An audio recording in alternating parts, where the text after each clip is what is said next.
We start with a point.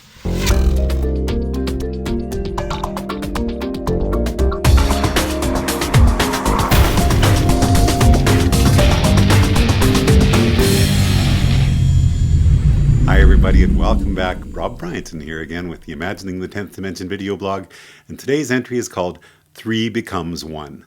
The image we're looking at here comes from Wikipedia. They're called Borromean rings. With my approach to visualizing the 10 spatial dimensions, I group 3 dimensions together, call that a triad, and condense it into a single entity so that it becomes a point in the next dimension up.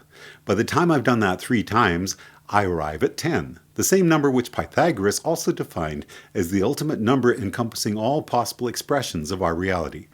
Let's look at some of the ways that ancient wisdom ties into all this, starting first with this mystical insight from the current Grand Archdruid of the Ancient Order of Druids in America.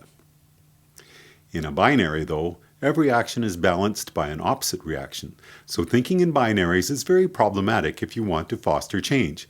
If you're a mage, you respond to dysfunctions of this sort by shifting numbers. The traditional rule here is that numbers always change in a specific order. 1 becomes 2, 2 becomes 3, and 3 becomes 1 and shifts to another level. The reasons for this rule, again, are too complex to go into here, and that's by John Michael Greer, as quoted by Tao. And I'll provide you with the link to that at drivingsocrates.com if you want to read the entire entry. When I came across the text we just read here, I was struck by how strongly it seemed to relate to the triads from my approach. Now here's another quote. This one is from a site dedicated to Chinese martial arts. Then the link between the chi of the earth and the chi of the sky can be formed, causing the practitioner to shape the unity of heaven, earth, and person. 3 becomes 1. In Strength of Gravity, Speed of Light, I summed up the dynamics of creation like this.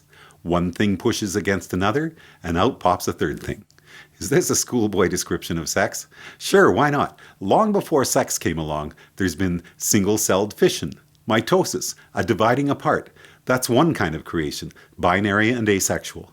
The other is sexual reproduction, a more robust form of creation because it takes elements from 2 sources and combines them to create something new. Hegel's dialectic is often summed up in a similar way. Thesis, antithesis, synthesis. Or let's talk about monads, dyads, and triads. Pythagoras taught that odd numbers are masculine and divine, and even numbers are earthly and feminine. While such a conclusion might seem misogynistic, it's worth noting that Pythagoras welcomed females into his discipline, and his wife and daughters were accomplished mathematicians. In Chapter 4 of my book, The Binary Viewpoint, I suggested that the desire to catalog things into yes, no, right, wrong, and so on tends to be a more masculine approach, while the holistic yin, yang, both together tends to be a more feminine one. Does this mean I would disagree with Pythagoras and say that odd numbers are more feminine because they're less dualistic, less binary? It's an interesting thought. One state, an opposing state, both simultaneous, is also, of course, the basis of quantum mechanics, science's most proven description of the foundation of our reality, and something which I've insisted will eventually be shown to be just as connected to our macro reality as it is to the quantum. It's all part of the same continuum. The June issue of Scientific American published an article about the first demonstration of quantum superposition on an object large enough to be seen by the naked eye. This demonstration is a major leap forward. While scientists have previously demonstrated superposition with atoms and molecules, this new experiment shows quantum superposition in an object made out of roughly 10 trillion atoms.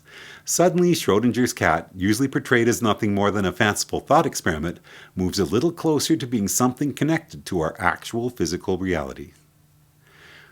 So, 2 is a dynamic push and pull, while 3 is more stable, more balanced. In jokes and in fairy tales, it seems more satisfying when something happens 3 times. Lots of superstitions gravitate to this number. Good luck, bad luck, celebrities dying, and so on are seen to come in 3s.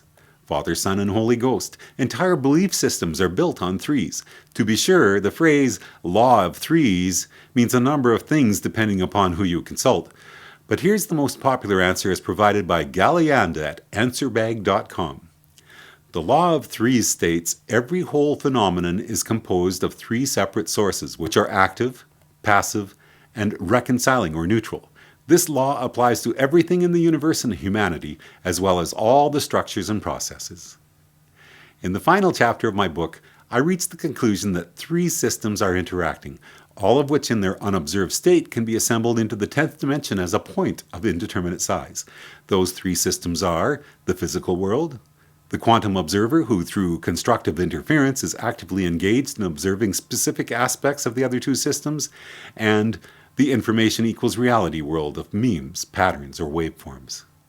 It's interesting to relate this to Popperian cosmology. Philosopher Karl Popper made a similar proposal that there are three worlds: the physical, the mind, which observes, and mental patterns of information.